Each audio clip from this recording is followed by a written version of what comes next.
Hello and welcome to an all-new episode of Anime Brain Freeze. We are your dangerous hosts. I am John. And I'm CC, and when there's just too much cool anime to watch, we've got you covered. A new year, a new anime season, so you know what that means. We have a bunch of season premieres for you in the sneak peek, which is coming up momentarily, and after that, we will dig down to the core of what makes the father-daughter adventure story of Sakugan worth watching. So get your marker gear, jump into your power drill equipped mech, and definitely don't pause the pod. We'll be right back.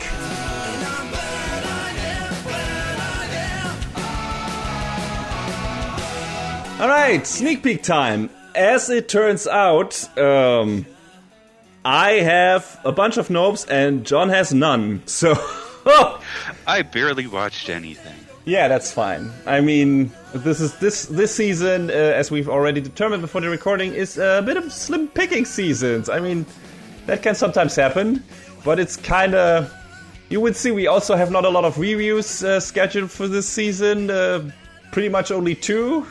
We will get 3 episodes, though, because the next one will be a special one, but you can probably already guess what the topic will be. But, yeah, for our actual reviews, there's only 2 this season, and for the sneak peek, there is not many things we're probably going to keep watching. But as usual, we have our 3 sections: the nopes, the maybes, and the keepers.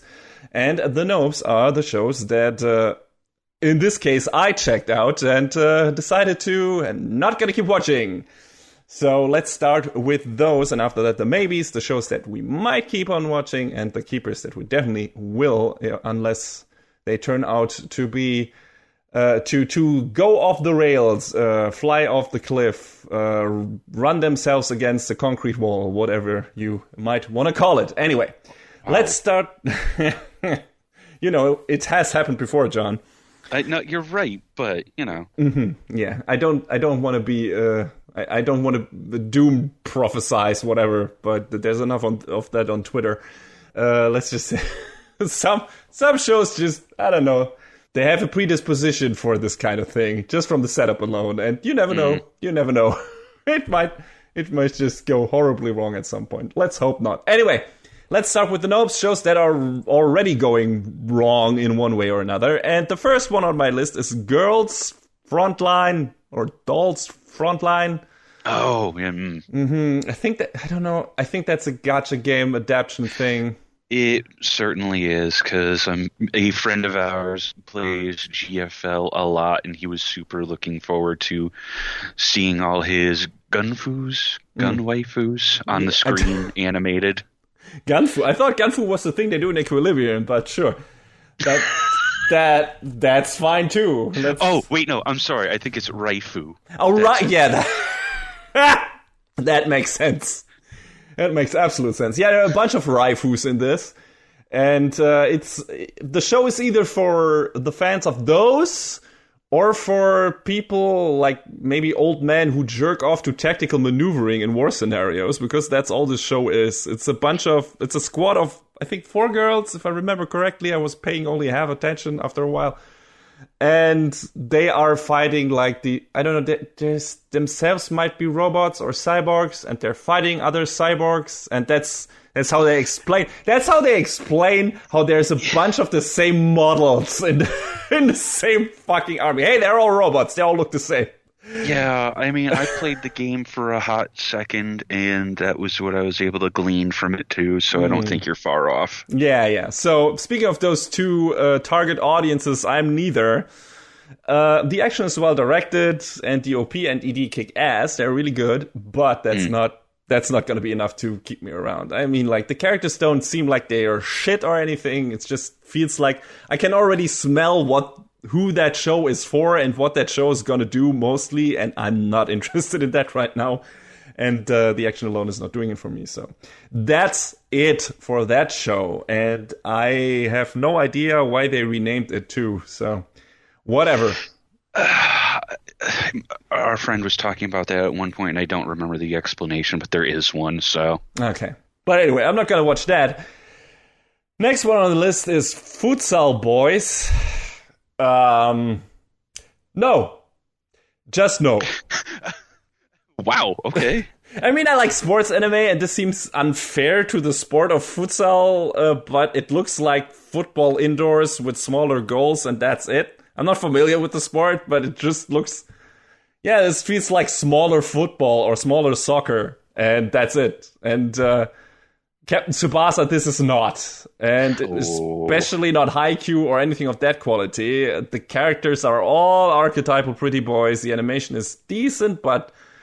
cool special moves aside, which I always love in sports anime, this feels just so damn standard and phoned in. It's just so, hey, here, it's just gonna sell figures of these boys or posters to girls who watch this. I don't care. And, you know, the story is just a bunch of characters just finding themselves matching up on some training ground and then becoming a futsal team or something. So I've seen it a million times before, and nothing in this anime screams at me, oh, this is going to be something in the sports anime genre that you need to watch. So, no thank you. Next. Sometimes it be that way. Sometimes it be that way, yeah. And there's going to be enough other good sports. And let's hope that there will be a new season of Haikyuu. God, I hope so.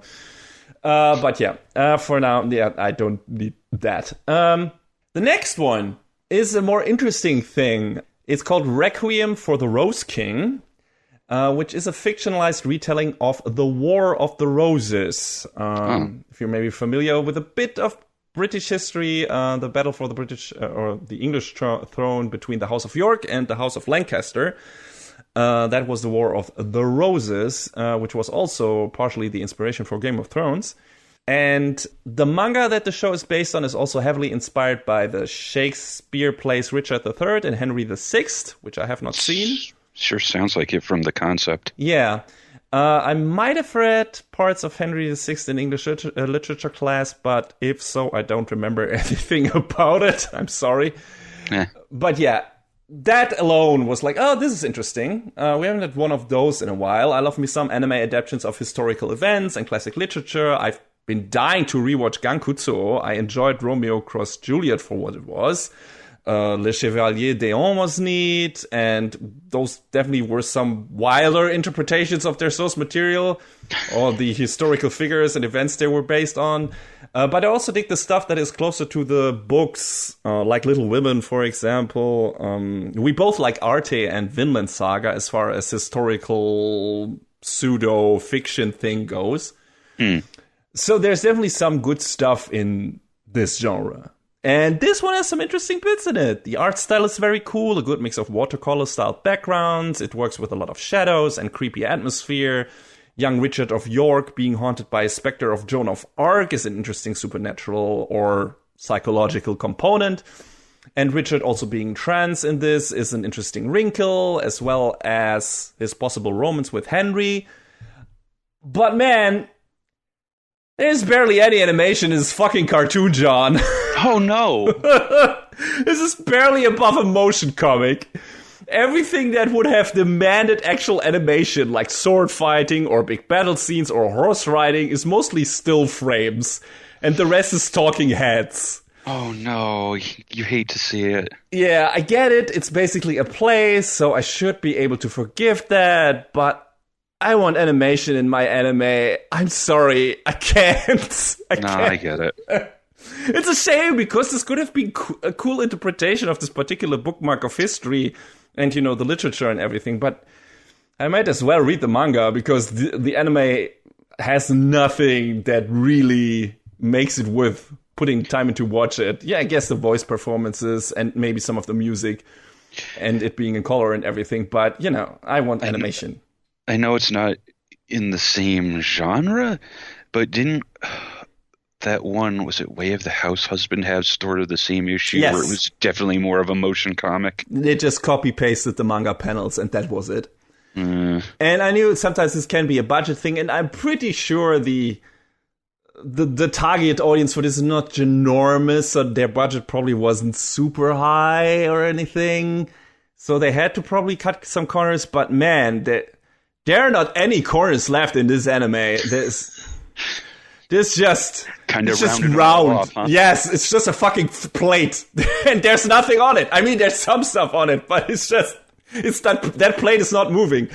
Yeah, I can't. I'm sorry. It was just the setup and everything. It's probably an interesting show, and I like the concept behind it and everything. And it seems like at least partially the people are putting the work in, at least, the voice actors and everything. So it's a shame. But, man, just... No, the direction also felt a bit weird in parts, but that might be attributed to it trying to be a player or stuff like that. But yeah, it just didn't work for me, and that's a shame. But what can you do? So we have enough to watch and to review anyway. Usually I have to cut some stuff off, and this is one of those. I wish I liked it more and it had more to offer. But yeah, the last nope on my list is Tribe 9. Another sports anime, kinda.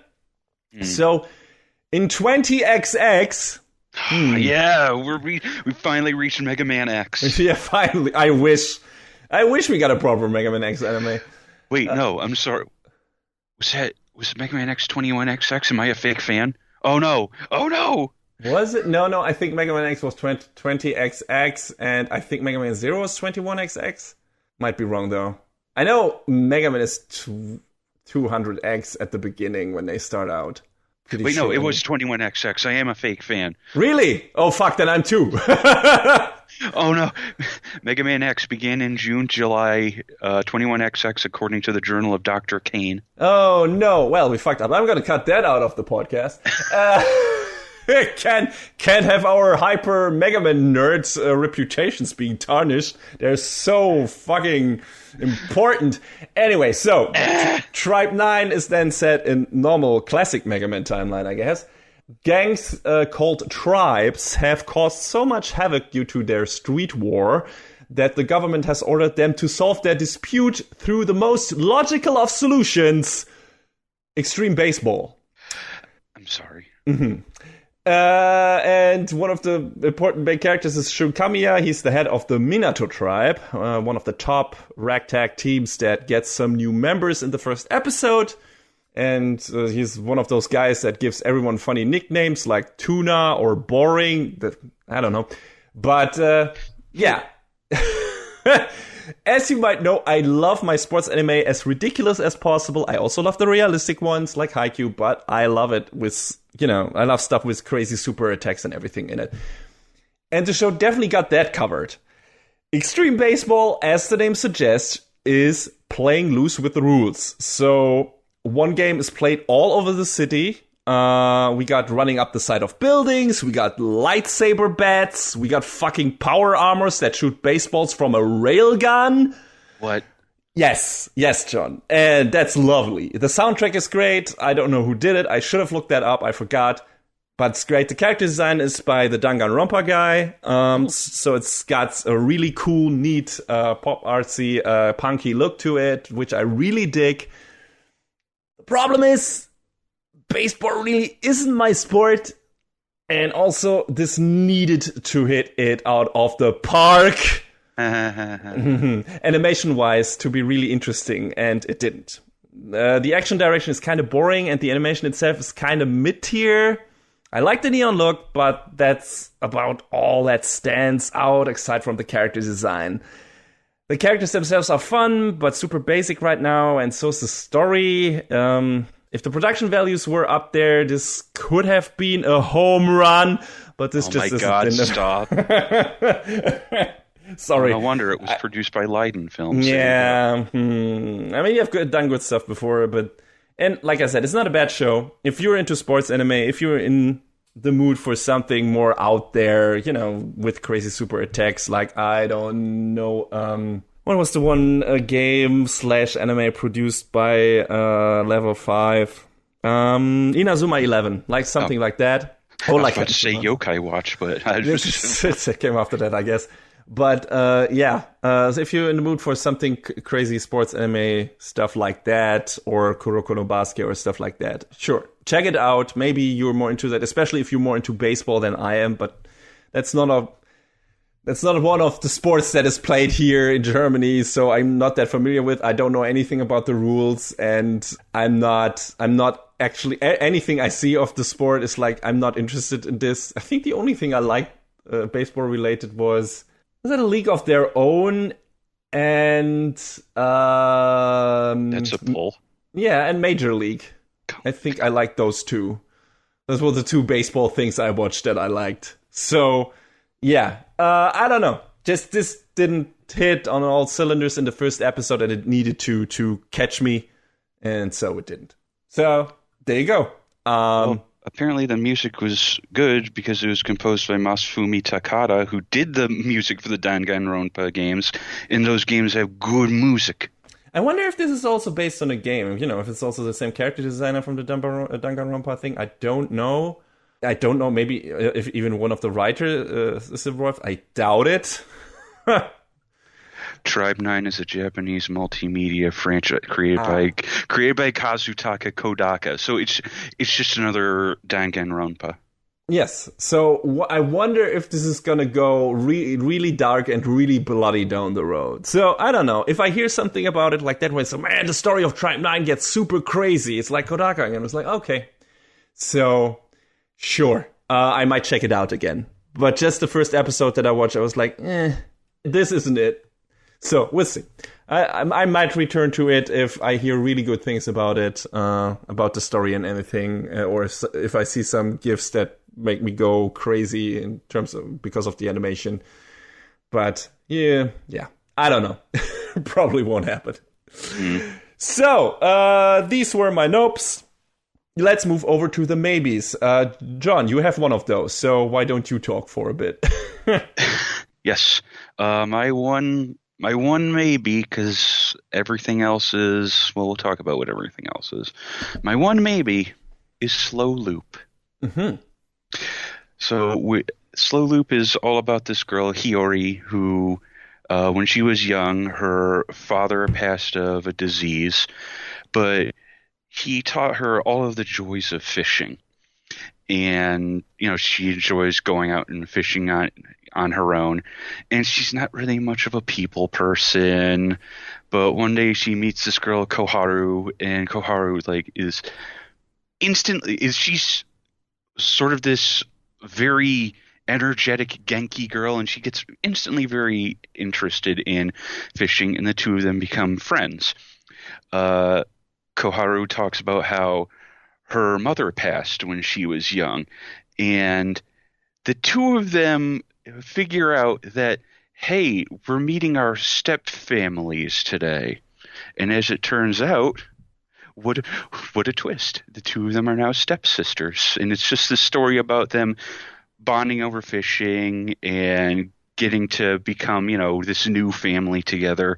And it seems like this really nice, laid back, just slice of life show that I think seems like, you know, just very easygoing. And, you know, I like the whole aspect of building a new family from the remnants of these two other ones, because there's a lot of good chemistry between the characters. There's a lot of, you know, the realistic stuff that you might expect between the parents and the kids, like, you know, not sure if they'll accept one another in trying to get to know each other and, you know, overcoming the awkwardness that this sort of situation brings. So I think it seems like it'll be at least an enjoyable watch. Yeah, it sounds like an easygoing thing. Yeah. And, you know, it's just all about going out on the boat and catching a fish and cooking it up and having a good time. So sounds like a laid-back camp affair. A little bit, yeah. That's what people were comparing it to that in some other series, I think, called Our Days at the Breakwater. Okay. I think that's what it's called. But yeah, it has that very similar vibe. So I need, among all the other ridiculous stuff that I'm watching, I needed something I could just sit down and be like, yeah, I feel it. Some chill anime. So would recommend checking out. It's cute. It's pretty well animated, you know, for as far as fishing goes, and showing the animations of like casting the lines and whatnot. So it's got a production value. Nice. I mean, I feel like I can assume one of our keepers is the same. That is also one of the feel-good shows this season, but for different reasons, I guess. So this is more of the relaxomatic Iyashike things that one needs if they need to wind down after a stressful day or something like that. Yeah. So, yeah. I hope it will give you soft emotions. Okay. Maybe I think it has the potential for that. Cool. All right. Okay, my first maybe is Tokyo 24th Award. It's about 3 childhood friends. Shuta, a wannabe amateur community hero, kind of like Kamen Rider, I guess, only in real life. Ran, a hacker and graffiti street artist, and Koki, the son of the mayor and heir to a big tech company funding the local police force that can somewhat predict crimes before they happen, at least due to statistics and everything. And those 3 drifted apart after their friend and Koki's sister, Asumi, got killed in a school fire. And when they reconnect during her anniversary memorial, they all get a phone call by someone with Asumi's voice, giving them a vision of their friend Mari getting hit by a train. Oh. And the knowledge of the future and enhanced physical and mental abilities they apparently also got from the phone call somehow enable them to stop the runaway train together. So this is a bit of a mix of Minority Report, a bit of Psycho-Pass, a bit of superhero stuff, mystery box thing. Not a bad mix at all. I like the basic setup, but I'm not completely dialed in yet. For starters, the show is throwing a lot of characters at you at once. Many of them seeming hardly relevant, at least for now. And also the plot already seems way too predictable in a way. Maybe I'm making false assumptions here, but you know, the guys get a phone call that tells them the future. Koki's father is the mayor and also the guy who developed tech that can already kind of predict the future. But the police force in this city, in the ward, the SARG, is still not allowed to be proactive with that information.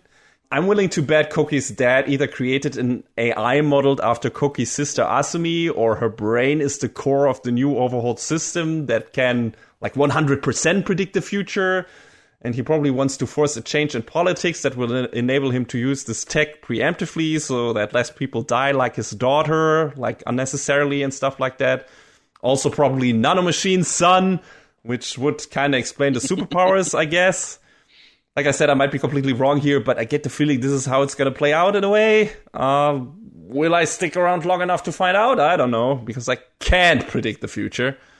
But yeah, it looks interesting right now. You know, just the constellation of characters and everything, and what it's doing with its gimmick, with its predicting the future gimmick and the flashbacks, and it's neat. So I will stick with it for now. I've only watched the first 2 episodes. I think they're out 4 by now. It was one of the first shows that premiered. We had to wait a while for the last shows that we were interested in to premiere. So this has been running for a while, but I've only seen 2 episodes so far. So yeah, we'll see. I might stick with it. Maybe if I see that all the things that I just predicted come true, I will like, oh god damn it. But we'll see. Doesn't have to be a bad thing. Maybe, you know, they pull it off in a good way. So we'll see.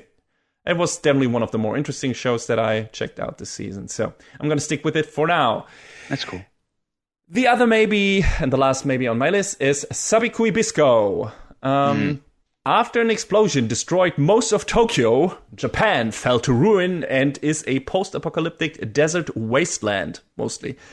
Most people are suffering from a disease called rust, which, according to the government, is spread by the terrorists called mushroom keepers, who create the giant mushrooms that ostensibly spread the disease.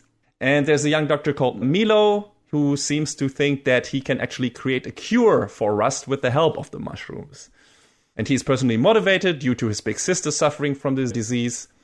And as fate wills it, he runs into one of the most infamous, prolific of the terrorists, Akaboshi Bisco, the Man-Eater.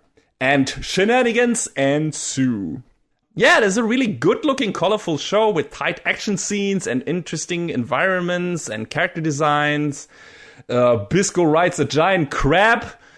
A giant enemy crab. There are snail planes and hippos with machine guns mounted on their backs.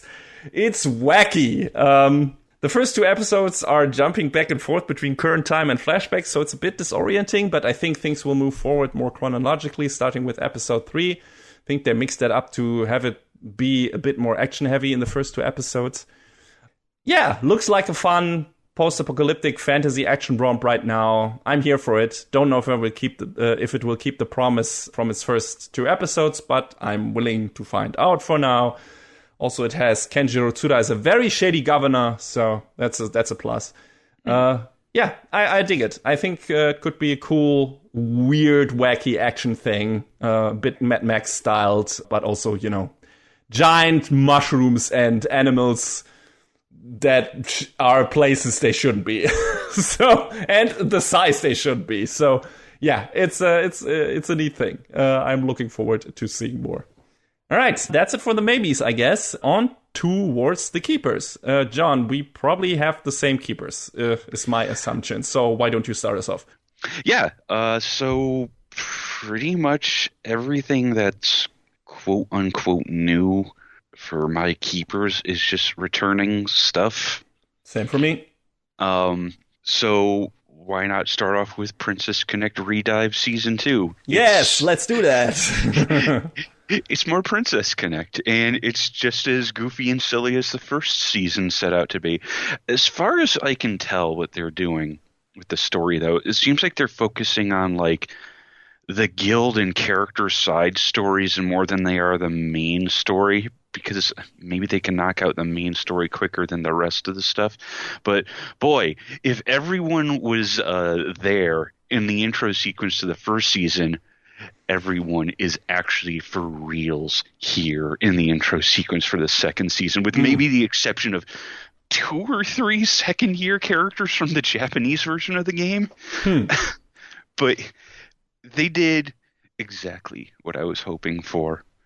I didn't talk with you about this yet, but the way they chose to use the back half of the song, the way FGO Babylon did with its intro song. Yes. So I was like, when someone on Twitter was like, oh yeah, they're reusing Lost Princess, I was like, well, that's kind of a bummer. Wait, hold on. They can do something cool with that, though. Mm-hmm. And they did exactly what I was hoping for. So I like that they're continuing to do what they did with the first one and having these individual stories. So it's like you don't have to remember 80 characters' names all at once because the game has a lot of characters. I would assume so. And the first season already had a bunch of characters. But everything is in isolation, so it doesn't feel overwhelming. And I think that's a good choice. Yes. The focus is still mainly on our 4 guys and girls. Yes. Mostly girls. So... Because, I mean, I know I said this about Azure Lane when it aired, but boy, someone on the production committee was like, everyone has to be in here. Everyone. We need to sell more shit. And it really dragged the show down. Yeah. But they're doing it.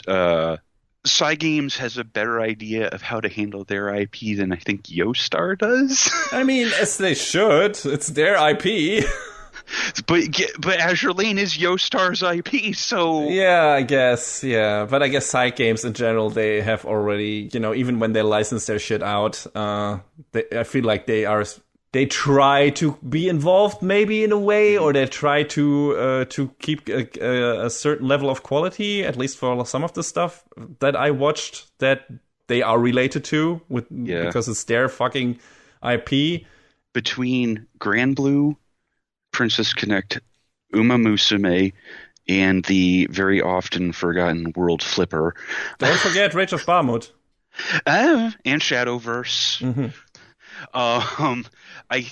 They had enough money to basically open their own animation studio and said, we're going to do it ourselves. Yes, and I'm glad they did. And man, I had forgotten how gosh darn beautiful this fucking show is. It has no right to be because it's just a gacha game. It's so pretty and colorful. It's like a cozy, warm rainbow that gets blasted directly in your fucking eyes. It's wonderful.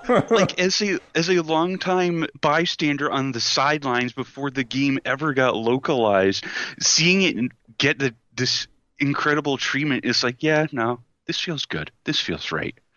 And for anyone who's like, man, yeah, but isn't it just just throwing new girls at you and then funny things and eating stuff. Just, yeah, but also the battles look as awesome as ever. So if you want your action, the show's got that covered too. And that's how it was in season 1, and it's the same in season 2. Speaking of season 1, I don't remember anything from season 1 in terms of actual plot. I might have to revisit at least the plot relevant episodes of that, because I know there was some good character development for, our main character, for Picorine. So I remember that story fondly. I just don't remember what that story was. So that doesn't mean that it was bad or anything. So it's just we're watching a lot of anime, and I sometimes have problems remembering some of the stuff that we watched. That's just on my old man brain these days. So, but you know what I remembered, and what I clapped for, what I clapped and hollered for when it came back on the screen? My derpy wolf boys. They are back. I miss them. I'm so happy to see them again. Yuki trusting the wolves. Why? What a mistake. Yes, why would he? He had no reason to. I mean, he's a very trusting person. He's a very good, genuine guy that is very simple. But, that simple in a good way. He's a very sympathetic, trusting person. But in this world, that kind of bites him in the ass a lot. And the girls have to look out for him and protect him, because he's just so goddamn innocent. But I love when they start just talking for some reason.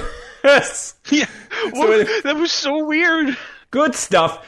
Princess Connect is a lot of fucking fun, and it's feel good everywhere. And the return of 10 out of 10 reaction faces. Mm-hmm. Oh yeah, so many of them. I like that. I've only watched the first episode, which I liked a lot. Although, gotta say, the old man in that first episode looks almost exactly like King Hyrule in Breath of the Wild. And there's a musical sting in the first episode that sounds exactly like one of the main stings in Breath of the Wild as well. I don't want to throw accusations, but just saying. Maybe Kanasaki is just throwing something in there that he thought was funny. I don't know. Maybe. But yeah, good times. I very much enjoyed that first episode. I was like, before I watched it, I was like, man, I don't remember really a lot about Princess Connect. Did I really like the show as much as I remember liking it? And then I watched the first episode and was like, yeah, I did. So there you go. I'm, judging from the source material, you wouldn't think that this was such an enjoyable show, but it goddamn is. And I mean, part of that is that the person responsible for that kind of is the same person who is responsible for Konosuba. So right? That yes. makes a lot of, probably makes a difference here. So same director, yeah. Yes. So yeah, he knows his the comedic timing on stuff like that and how it's supposed to hit, and that is very important in a comedy show like that. And then you get the great visuals as well. Production values are fantastic in this show. So hey, if you want a light, fluffy, breezy thing, you can't go one with Princess Connect. Redive, is it that? Mm-hmm. Yes. Mm-hmm. So, but watch the first season first, because I remember that to being actually surprisingly good character development for at least 2 of the characters, I think. So, I'm probably gonna revisit that maybe before I keep on watching season 2, because I remember liking the backstory of Picorine a lot. So, all right, I'm gonna do that. Yeah, John, what is the next keeper on the list? The case study of Vanitas. Of course. And as I put in my notes, more horny vampires. Mm-hmm, mm-hmm. Also, only watched the first episode of that for now. The new OP set in winter? The season itself as well, apparently? Magical winter, yes. Yes. We kind of pick up exactly where we left off, where Vanitas, Noe, Dante, and all of them are heading up north to pursue the beast of Gévaudan. Mm-hmm. And because Vanitas has his suspicions that the beast might be a curse-bearing vampire. Yes. And things happen. And yes, winter is involved. And there's other shenanigans involved. Since you haven't gotten past the first episode, I don't want to really say. That's nice. But yes, it's we just jumped right back into it, and Bones are firing on all cylinders with oh boy, do they ever production. Yeah. and I'm really interested to see what, because we kind of know certain things from what the episode. I haven't watched the latest episode, but from where I'd gotten to so far, it's like, yeah, things are piecing together. But I still want to see. I'm still interested to see what that all comes together and means. Mm-hmm. Yeah, same. I mean, of course, there's a setup in the first episode that's like, oh, interesting, and we'll see how that is followed up. And yeah, like you said, Bones again, just fucking coming at us strong yet again. And yeah, all the characters are just still so damn fun. Just the moment alone in the first episode when Vanitas just encounters Astolfo and is so happy that he's able to push his buttons because he can't with Roland in front of the, I forgot what they called, the church knights, whatever. Oh, the chasseurs. The chasseurs, yeah, that he can finally says so easy. Yeah, just manipulate the shit out of him. Astolfo has a very short fuse. Oh yeah, absolutely. And yeah, then Charlatan arrives and the background turns into a fucking Van Gogh painting and everything goes fuck nuts. And yeah, I loved it. And I can't wait to watch more Vanitas. So big thing. Yeah. Good fucking show. John, what is the next and final keeper, I guess, if we don't count the continuing shows, which there are a bunch of, but usually we don't mention those because, Attack on Titan. It's Attack on Titan. This time it's actually for real the final. We're not joking around this time. Yeah, the final season. I still, man, the balls in the first go around say, oh, it's the final season. Wait, just kidding. Mm-hmm. And they didn't change it. They didn't final season part 2, so it's just called again for the final season. So it's like, yeah, it was just a split core. So whatever. It feels like we didn't intend to, but we had to.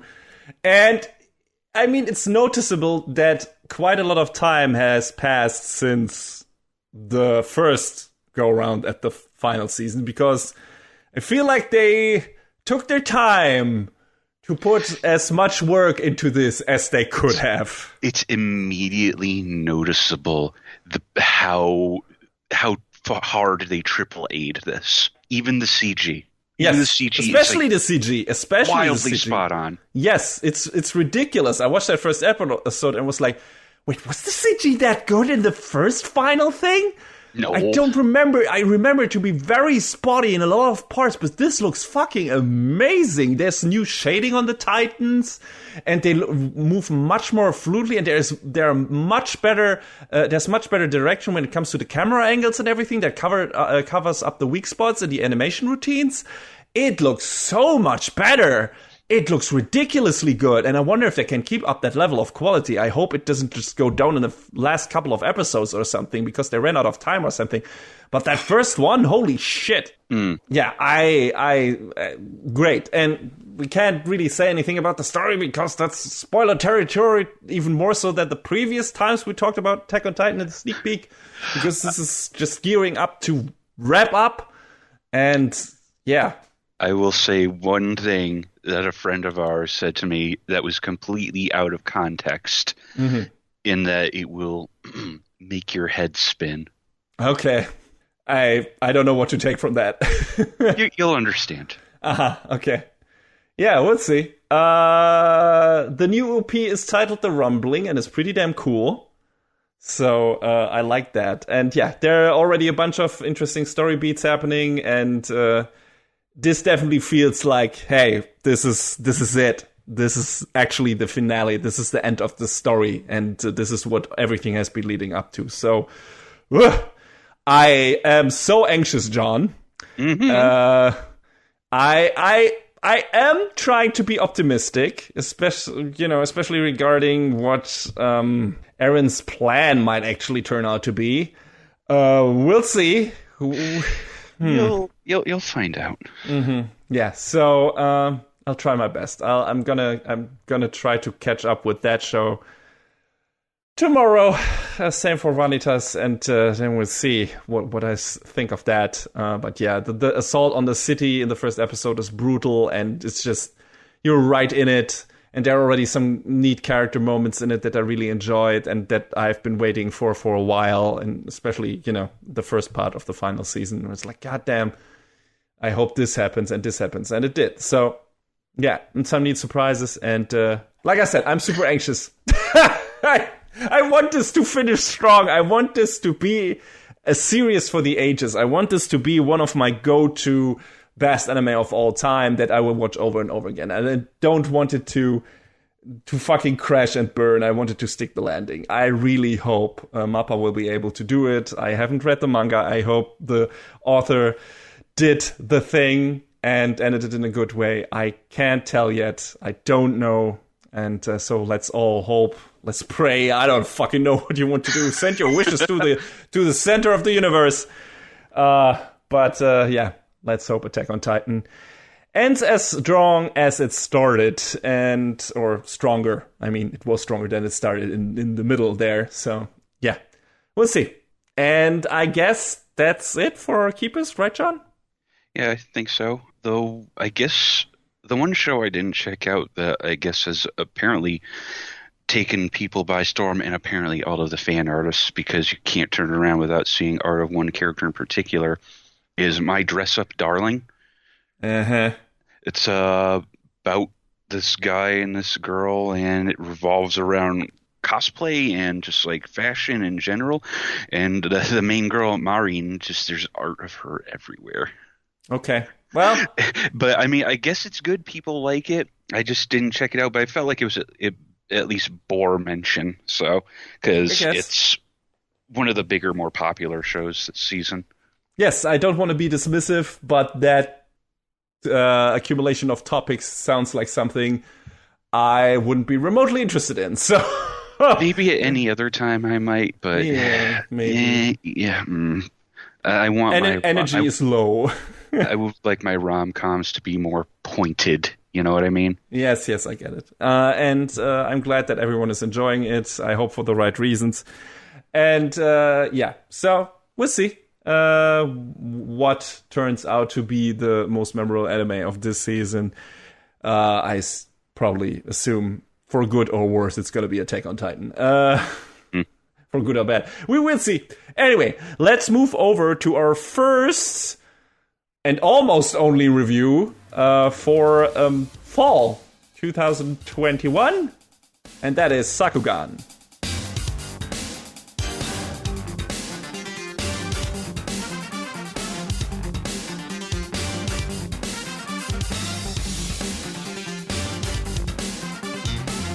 Yeah, so we get kind of a lighter review season. I think we did, was it last summer as well? That's just how the cards fell? Maybe. Yeah, I don't know. I think we never had a season where we only really did 2 reviews. I mean, we're going to have some quick reviews in the season finale, but I think the lowest number of actual review episodes we had were like 3. But yeah, but like I said, we're gonna have 3 episodes. It's just one's gonna be without reviews, and yeah, you will see what comes down the pipeline next. I mean, like I said, you probably can already guess, because we're gonna try to make this an annual installment just due to the occasion. But yeah, otherwise we're gonna review one show. Do a big review of the show. It's the season finale, which, full disclosure, only I have fully watched. I think, John, you have watched like 6 episodes or something, you said? I don't think I even watched that many. See, there you go. So, there's that. But, yeah, we have a bunch of shows left from the previous season that are still running that either I or both of us are going to review. So there's that, and JoJo's is going to run for a while, and then we have the shows that will wrap up this. I haven't even started JoJo's. Yeah, so there you go. So we'll probably have a bunch of reviews in the next season, but this one is going to be on the shorter side. But we have one for you that both of us watched, and I think both of us liked. Yeah, I think so. Yes. So Sakugan. Mm-hmm. What's it about? In the distant future, long after the Western calendar is no longer used, humans live shoulder to shoulder, cramped in the labyrinth, an underground world deep below the surface. The place is known for extreme high temperatures, but also for loads of gold, silver, and other riches. In one of the colonies named Pinyin, a curious 9-year-old girl named Memempu and her father Gagumber board a 2-person work robot and mine for ore. They eke out a living as the lowest of the lowest worker occupations. One day, Memempu begs her father to set out as markers, those who chart the inners of the labyrinth as a spelunker, to search for her mother who left their home. A marker is the most dangerous, but also the most lucrative job. Gagumber decides he cannot hold back the ever-curious Memempu from going off on her own countless times and finally gives in. The two embark on a journey together in their work robot, Big Tony. So, this is the latest by our friends at Satellite, who you've heard us talk about them a few times before. In particular with Symphogear and Macross Delta, but they also have a long history of their own work as well. And this is just, I believe it's their own latest, or their own original work. I couldn't find it being tied to something else, but I just remember, I didn't put it in my notes because I'm dumb, but I just remembered this gives us an opportunity to talk about Tomas Roman's Studio No Border again, because they did the mech designs for this show. And the mech designs are neat. Very more of a functional thing, I guess, in terms of how the robots look. They're not super stylized like Gundams or anything. They look more like actual working machines. They're definitely more practical. Yeah, and some of, the later ones look more like fighting machines more than actually, like human-styled robots or stuff like that. I mean, they look human-esque, because they're bipedal, but also, the worker mechs have like Big Tony and the one of Yuri have like vehicle modes. That reminded me a bit of the ones in Xenoblade Chronicles X. And I always like that. I think that's always cool, transforming mechs, sure. And they have like drills and they have a grappling hook and shit like that. And but they are very striking designs. And I like Big Tony. I think that it's a really neat, unique, cool mech design.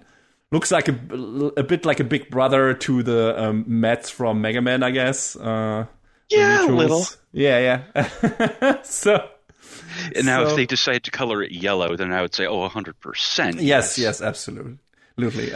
It's a cool design. It's fun, and it's all of these mechs can or are being controlled by 2 people, I guess. Yeah, as far as they showed that it looks like it can be controlled by 1 person. Sometimes there's a co-pilot, and you can switch the controls back and forth. Mm-hmm. But I think they also tried to go out of their way to show that there's different designs and different ways of manipulating them. So, yes, and that thing with the controls becomes problematic when Memempu locks out Gagumber, because she wants to do things her own way, which is kind of her, I guess, MO. And also the mech's CG looks pretty damn good, which I was happy to see. I didn't really have anything to complain. It's animated very fluidly, and we get some really well-directed action scenes, which, of course, I would have expected from Satellite. I don't know. Who's the director of this? It was Junichi Wada, who has directed some other stuff like Caligula, which she talked about on this show. Stuff like The Disappearance of Yuki Nagato, and I think you may have mentioned World End at some point. Yeah, that was also a pretty good-looking show. So, we've got writers on the show that worked on other stuff we've talked about, like Somali and the Forest Spirit, Copcraft, Kuroko's Basketball, Gundam Iron-Blooded Orphans, and some other good stuff in there, too. So I feel like Somali and the Forest Spirit is the most... Oh, that makes sense. Yeah. Because both are like these father-daughter stories. Even though they come from completely different angles, the Somali is very much attached to her father figure, like the golem in Somali and the Forest Spirit, while Memempu and Gagamba couldn't be more at odds with each other. Which is kind of like the main drive of the show from the beginning, which almost put me off. When you first encounter them, it's just like Memempu does what she apparently did many times before. She tries to get away and get out of the colony that she and her father live in, and tries to make it as a marker, which are these people going into the mechs and basically charting the uncharted territory outside in the labyrinth of the caves that surround each colony. And that's what she wants to do. She wants to basically travel to a place that she has seen many times in her dreams, or since she can remember. And she has drawn it, and she wants to go there, and she has a feeling she knows where it is. And then in the first episode she gets a definitive clue. So she wants to go there, and Gagamba couldn't be less thrilled because he feels like his daughter is way too young, which makes sense. She's fucking 9. But she went to college. That's true. Yes, she apparently already finished college at the age of 9. Insert that clip of Plankton from SpongeBob. I went to college. Yeah, sure. But yeah, she's super smart. She is, a good tactician. She can build, her own tech shit and stuff like that. She's super smart. That's one of her catchphrases. She says always, "Kashkoi, I'm a smarty," or something like that. Yeah, that's the thing. So she feels like there's more for her outside in this world, and Gagamba kind of wants her to stay home, protect her, be his little daughter and everything, and she's not okay with that. So they are at odds with each other, and that's kind of the main drive of the show. And like I said in the beginning, you see them just bickering with each other constantly, and that's how the show opens. It's just like them yelling at each other all the time. And then I was like, is the whole show gonna be like that? I get what they're doing, but can get grating. I was happy to find out they toned that down very much in the later episode. They still yell at each other and they take jabs at each other, but it's not, the constant fucking screeching and yelling at each other. And it's very, very funny in certain parts, like the things they say. The Gagamba going from, you do what I tell you to do because I'm your father, and then she just do it, and he's like, pretty please. It's like going back and forth, just begging. What if I beg? What if I kneel down? She's trying everything and just running with against the wall with his head. So they have a fun dynamic, and then you add to that the later characters that get thrown into the mix, and you got some good back and forth between all the different parties, and so I like that. John, what did you think about the general character relationship and our two main characters? Yeah, I get where you're coming from. At first, it was kind of like, but I felt like they kind of, in the first episode, were like, hey, this isn't what this is going to be, because Gagamba was talking with one of the markers, Walsh, and they talk a little bit about Gagamber's past as Gale Force Gagumber. Mm-hmm. And how fatherhood kind of made him mellow out. But Walsh is talking about, he's a marker with his daughter, Linda. And he says, that, fatherhood is tough, but you have to trust your kids. And Gagumber is drunk as a skunk, and he's like, yeah, you're right, but... Mm-hmm. So I feel like they kind of try to establish that, even though I don't want to say that's like your typical father-daughter thing, but that's gonna be in there. Yes, absolutely. And they throw some interesting things into the mix, especially when it comes to Gagamber's background and his past, and what actually is the meaning of the dreams that Memempu has, without giving anything away, right? They go into that in the later parts of the show, and that's interesting. And all of the stuff that you see beforehand then starts to make sense, especially in regards to how Gagamba is behaving in a certain way.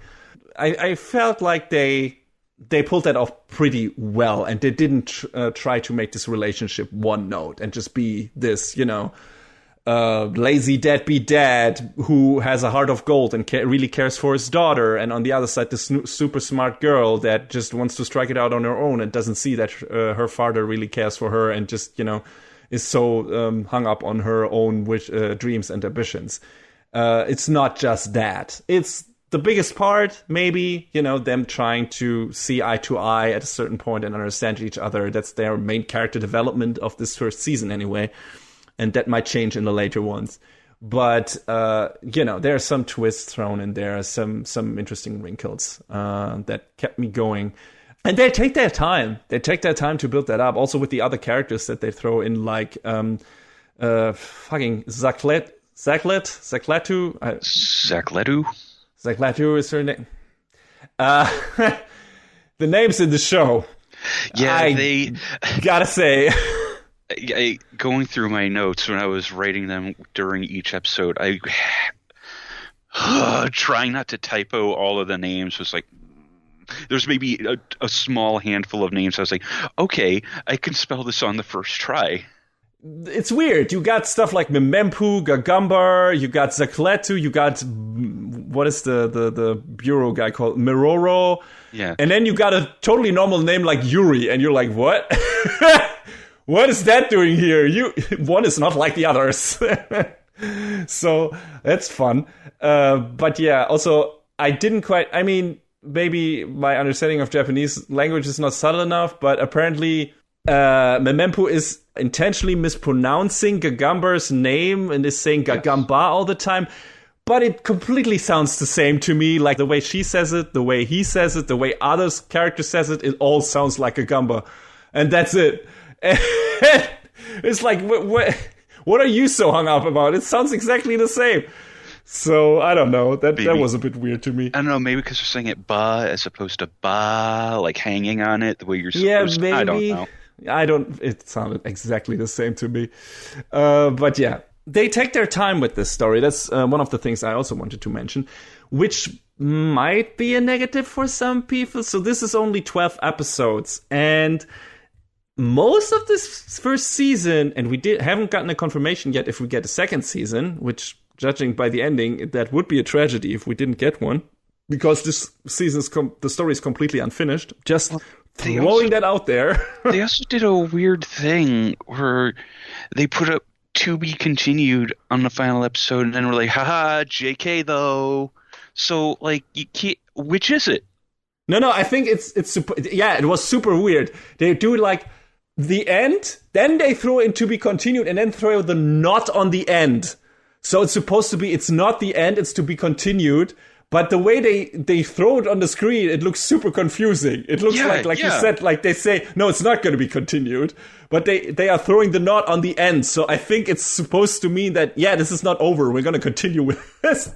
So I don't know why they did it that way. Just put a fucking to be continued on there, you smart asses, and just leave it be. This way it was highly confusing. Maybe they wanted to express that they themselves didn't know if they were able to continue it. I don't. That might be the case. Maybe the jury is still out on that.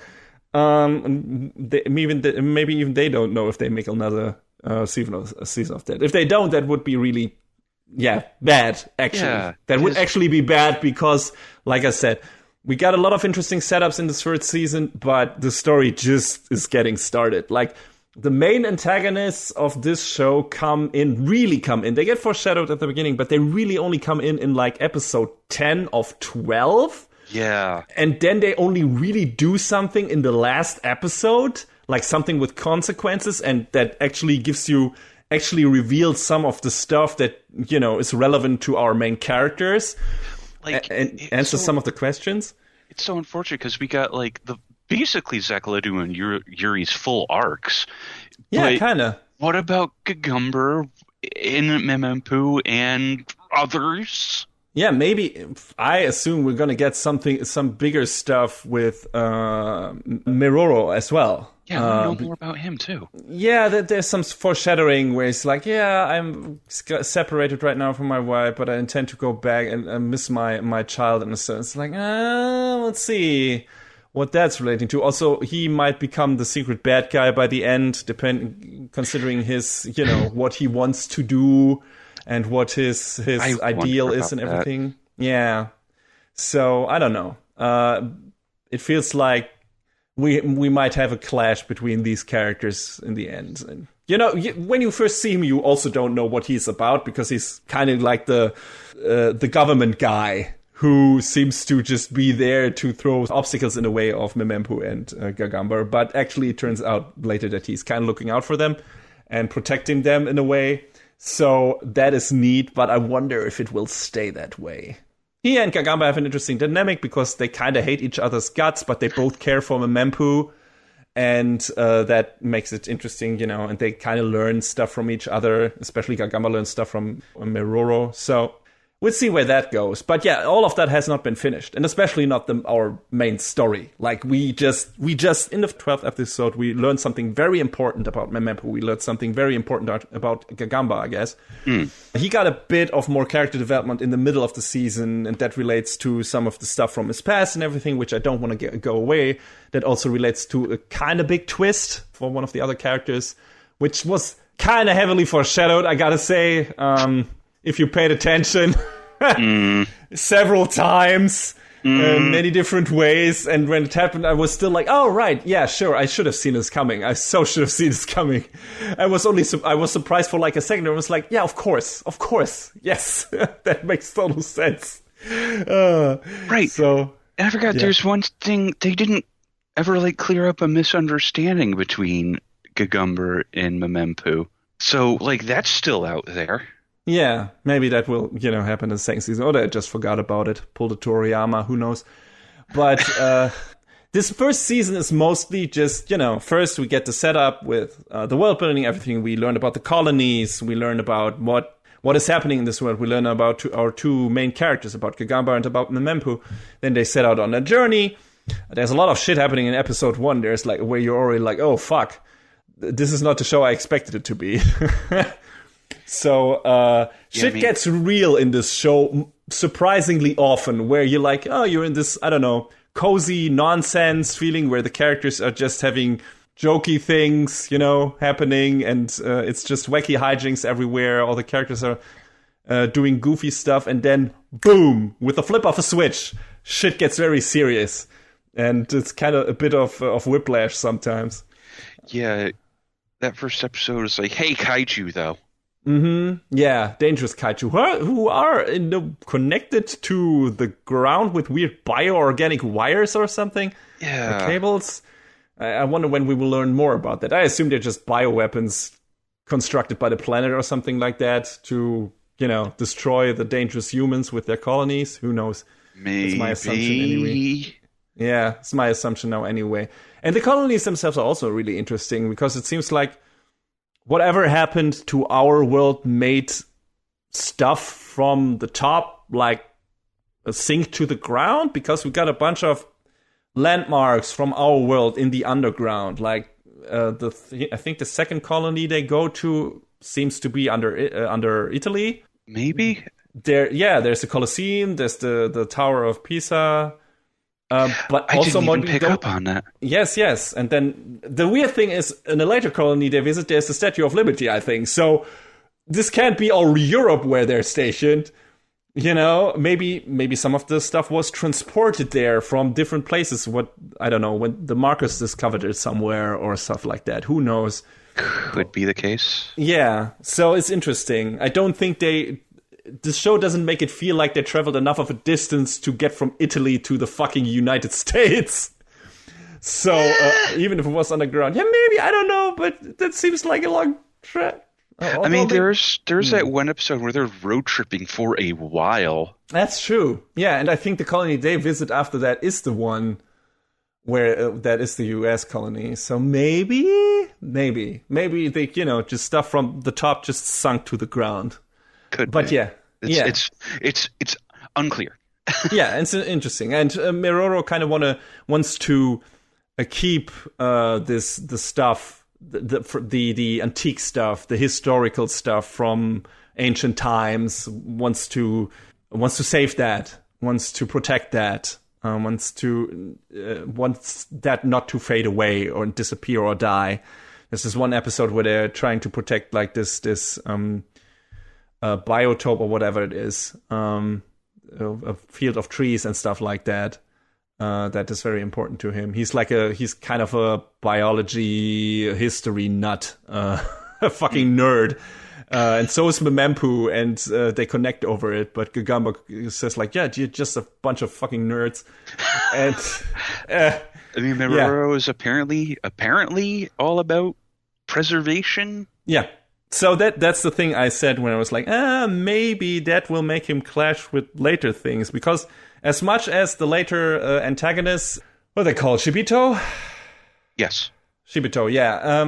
They, as much as they seem to be the like clear-cut villains right now, I get a feeling they have a point with what they're doing. There's a reason for why they're doing that. That is not as misguided as one might think right now.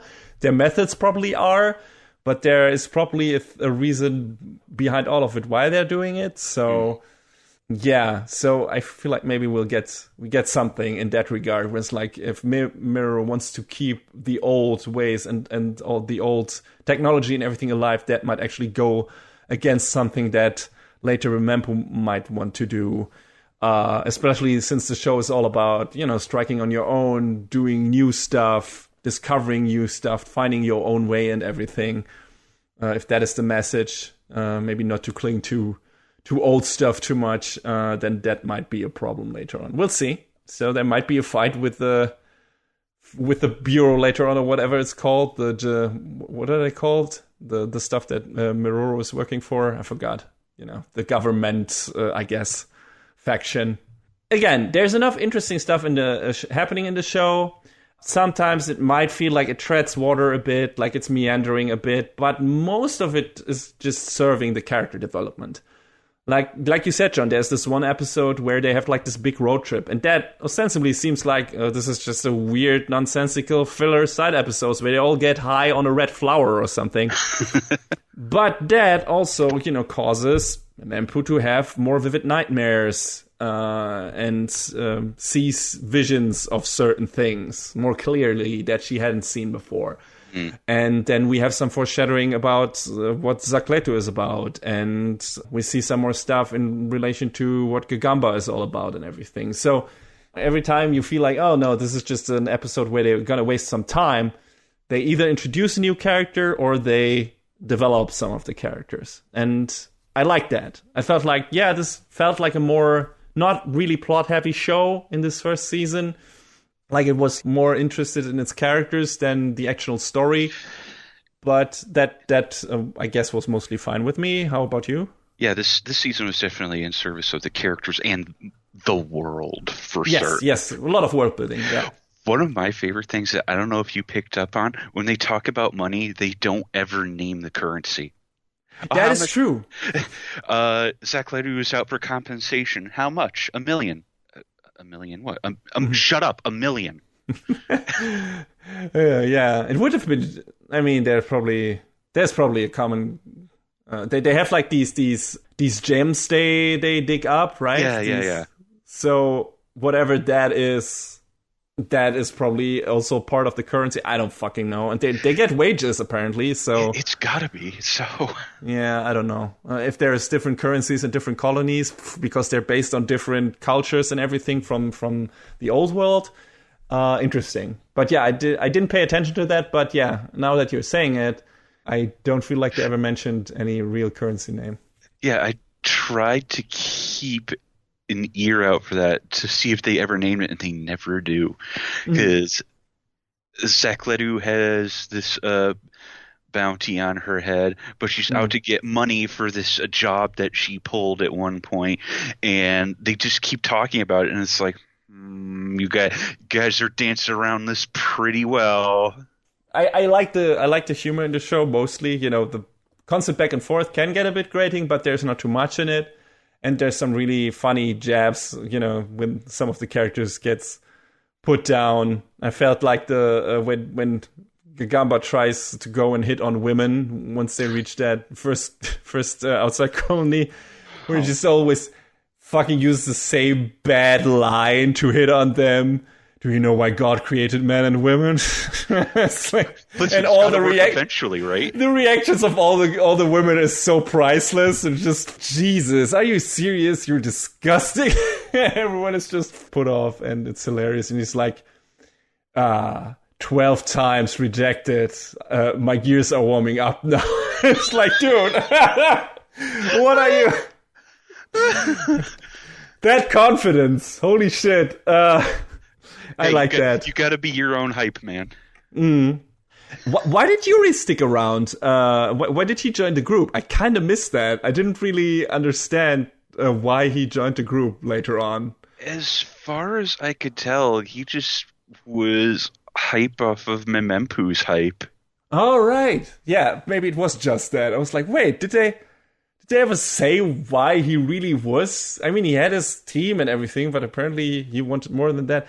And he's an easily young, impressionable man. So he's a super good hacker, but he's not the smartest of the bunch. Not at all. No. Sometimes I wouldn't call him dumb, but he's definitely not world savvy or anything. I feel like sometimes he feels more dumb than Gagamba. So that's a feat. I liked all of the characters. I don't know if I have any favorite. I feel like each of them has their moments. The strongest one, due to one reason or another, of course, because their main characters are Gagamba and Memempu, of course. But Zacleto also has some really good, strong moments, especially in a certain episode. That makes sense. Which was fun because they that part, they could have dragged out that thing, and it gets really like wrapped up quickly with that episode for now anyway. I was like, oh, that's weird. And then they remark actually on that. Memempu was like, wait, you're just okay now? What's happening here? I was like, oh, they know that this is weird, that it just happens. So they discuss it a bit in the show. It's like, wait, what? Why are you now okay with each other? What's happening? She's really weirded out by that because she's a kid. But Memempu, I can tell you, as an adult, I said I was also weirded out by that because like you just still go from point A to B, I guess. But yeah, 100%. When that happened, I was like, we're done. That's it. And then she steps in and says, I'm like, thank you. Yeah. Thank you. Thank you, smart girl. Thank you, smart 9-year-old girl. Thank you for bringing that up. But yeah, I enjoyed pretty much all of the character beats in this show. And I kind of feel like I saw Zacletu's story coming from a mile away after a certain story aspect, but I was like, you know what? I was like, that's fine. That's okay. That's fine. And they executed it well. It wasn't too dragged out like they made this like this big mystery. Who is she and everything.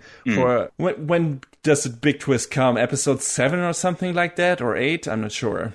So, and she gets introduced in episode 4, I think. So it comes pretty quickly. So it's not that big of a thing.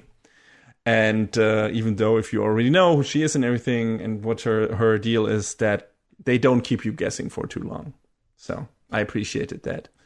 And they could also, in regards to Memempo, they could have made her like this, hey, little lady is always right, and she's a smart one, and she shows everyone, what the real deal is and everything, and they don't do that. Like, Memempo is smart and headstrong, but she gets a bit of tunnel vision when it comes to her goals.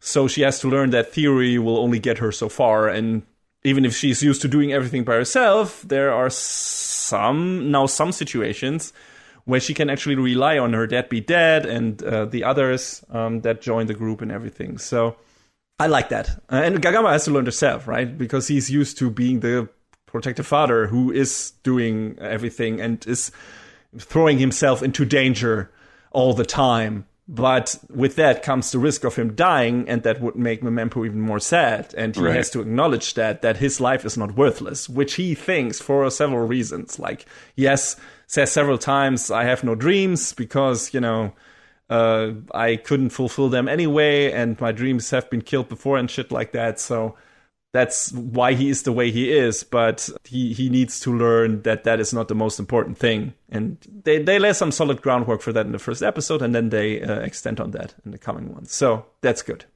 What we haven't mentioned yet, John, what we, of course, always need to mention and should mention is the soundtrack of the show is fucking great. Yeah, it is. It was handled by Why is it so great? It was handled by our boy Tatsuya Kato. Yes! We've talked about several times. Yes! You should listen to his music from Free and Food Wars and Love Live Sunshine, because it's all good. It's all great. So coming into the first episode with this incredible music, I was like, wait, who did this? And I was like, hey, okay, this is going to musically, the show is going to be hot. Yes, we got some great general soundtrack, but also some fantastic insert songs. We have a fantastic OP and ED, which I really love, both of them. I think they're fantastic. I just said fantastic 3 times in a row. Fuck my vocabulary, I guess. Anyway, but the soundtrack is definitely one of the high points of this show. Masaki Endo came in hot with the opening song. Oof.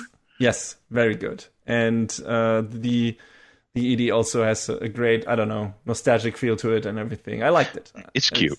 Yes. Shine is a good song. And I like that everything that's going on in the ending sequence is in beat with the music. I always appreciate that. Yes, so do I. So do I, in fight scenes and in general. Music is fantastic. And so the production values in general in this show are really good. I think in terms of satellite shows we've seen, this is definitely one of the high points. I mean, Macross looks really good. Symphogear, when it fired on all cylinders, it fired on all cylinders and then some.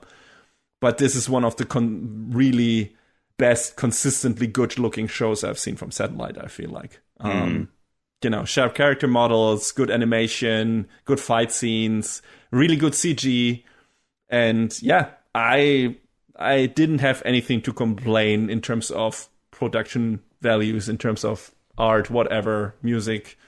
I don't know. Does anything come up for you where you were like, okay, this could have been done better, or they could have put a bit more money into that? No, I don't think anything really jumps out at me in my mind. I thought they kept it, pretty consistent throughout, and that's what I value above anything else is keep your production consistent. Yeah. If you can do that, you can keep me happy. Yeah. Absolutely. Same for me. And yeah, there's some good character development bits in the show, like I said, and some neat story setups. We just don't know where it will go yet. If it will go anywhere. Because, like I said, we don't have a confirmation for season 2 yet. That worries me a bit. An absolute crime. Yes. If this show doesn't get a second season. Yes. I want to keep on watching this. It needs at least I think maybe the way the story is structured right now, they probably would be able to wrap it up with another season if they don't spend too much time on training ground with the other characters. But I feel like now they have set them up enough to just now concentrate on the main plot and everything, and then develop the characters through that, through telling that story. So we'll see what happens there if we get another season. I hope we do. Fingers crossed. Fingers crossed. Absolutely. I want to see these characters again. I think Yuri is fun. Zagletu is fun. She uses a lot of Fujiko Mina energy. I couldn't put my finger on it until you just said it. You're right. You're absolutely right. Yes. And of course, Gagama and Memempo are a fun team. And pretty sure that we will have more fun with them if we get another season. And yeah, that's, I feel like, pretty much all we can say about the show. There was one of the small bits that stuck out to me.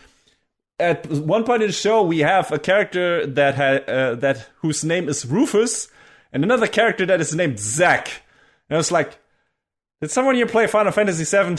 No, what is shut happening? Up. Don't worry about it. So I wonder. I was like, these names together. What is going on here? You sneaky bastards. Anyway.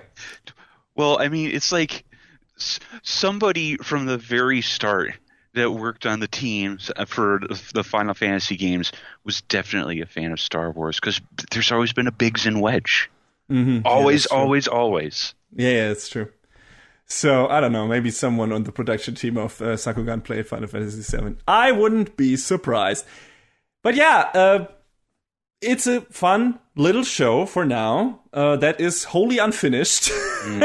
So our recommendation comes with a caveat. If you want to check it out, then you can watch it on, John, where can people watch it? It seems like it's pretty much globally on Crunchyroll and Verve, so... Well, that makes it simple. Yeah. Go get Crunchyroll, I guess, and watch it there. And or Verve. I don't even know if we have Verve here, but we have Crunchyroll, so it's there. Yeah, I don't know how global Verve is, but I know they have like a publishing partnership with Crunchyroll, so... But yeah, definitely watch it. If you are not afraid, as I am right now, that the story will never be finished.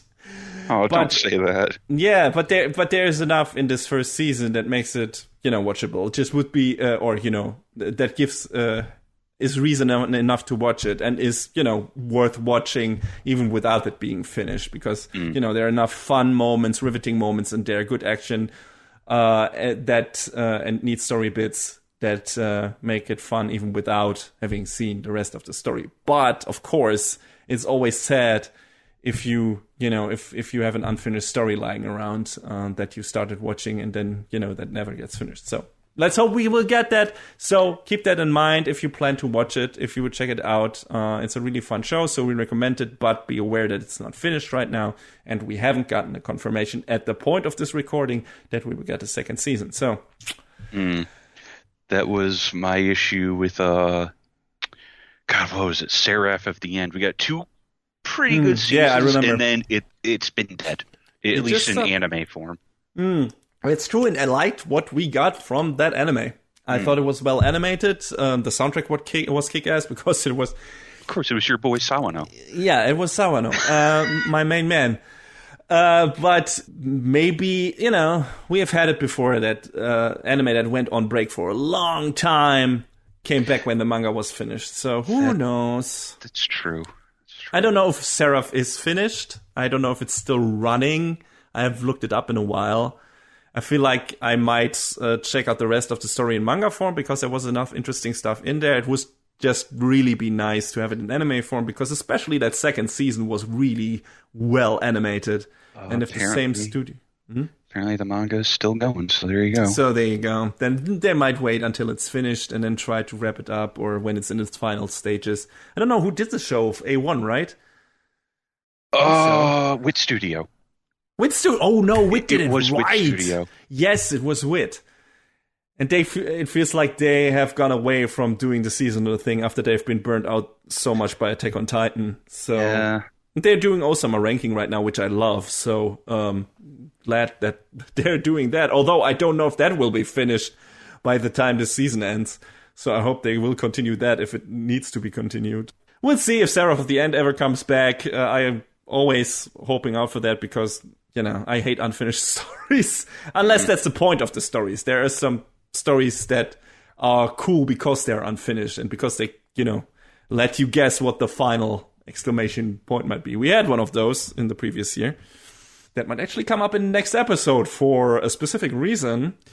But yeah, that might also get finished in a not too distant future anyway, through a movie. We'll see. But yeah, let's hope that we'll at least get a second season of Sakugan, because that show is definitely worth it, and I would love to see the end of that story, because what we've seen until now is very promising and was very fun. And I think both of us had a good time. So we recommend you checking it out too. And we hope we get to return to this world again in the not too distant future and get to dig in again. Go back to the labyrinth with David Bowie. Wait. What? Oh no.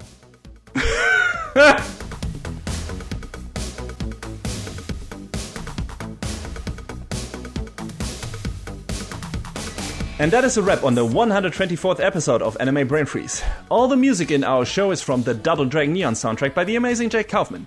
Please go to virt.bandcamp.com and check out his awesome work. Our show is available on most of the popular podcast services, but it's always worth visiting animebrainfreeze.com for our review index and more. Leave us comments and questions on YouTube, follow us on Twitter at AnyBrainFreeze, or send an email to animebrainfreeze@gmail.com. We would love to read your feedback. Thanks for tuning in, we hope you had a good time, and please join us again on our next episode. Macht's gut, So long, everybody. Next time on Anime Brain Freeze. Anime Awards!